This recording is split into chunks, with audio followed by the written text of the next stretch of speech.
Freud found irrational desires. I applied his individual ideas to the massive, breathing crowd. Freud found irrational desires. I applied his individual ideas to the massive, breathing crowd. Freud found irrational desires. I applied his individual ideas to the massive, breathing crowd. Freud found irrational desires. I applied his individual ideas to the massive, breathing crowd. Pacing dim stage. Great War memory. Worked on propaganda for Americans. Committee on Public Information. Smoke-filled room. Packaged the conflict with unlabeled graphics.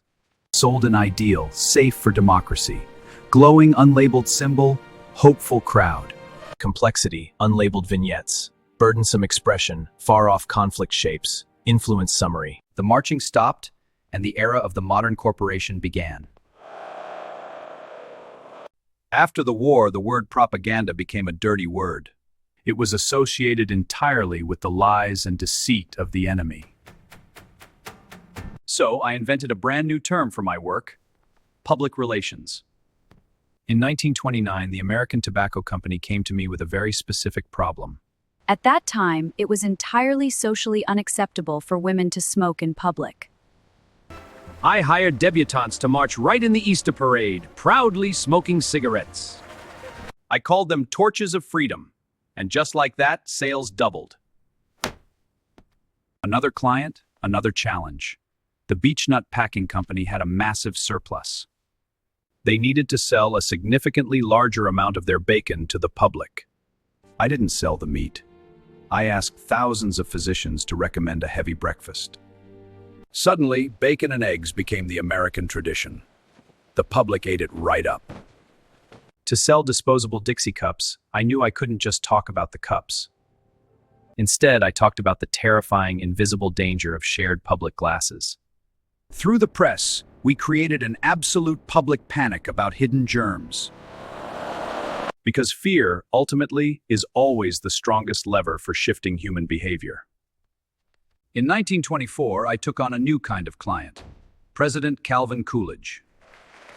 Coolidge was widely seen as too quiet and entirely lacking in basic human warmth.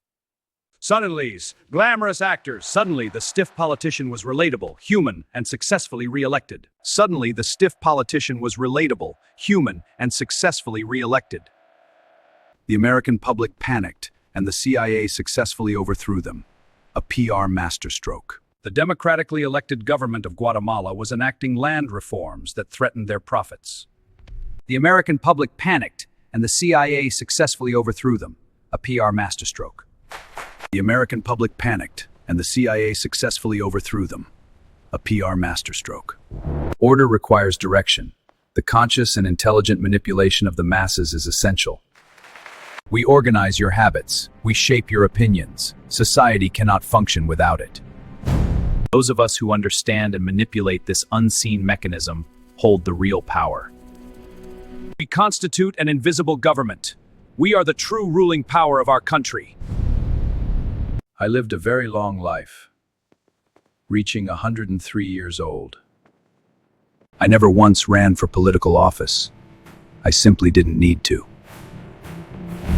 You likely don't even know my name, and that was exactly the point. But every time you buy, vote, or believe, you live inside my masterpiece.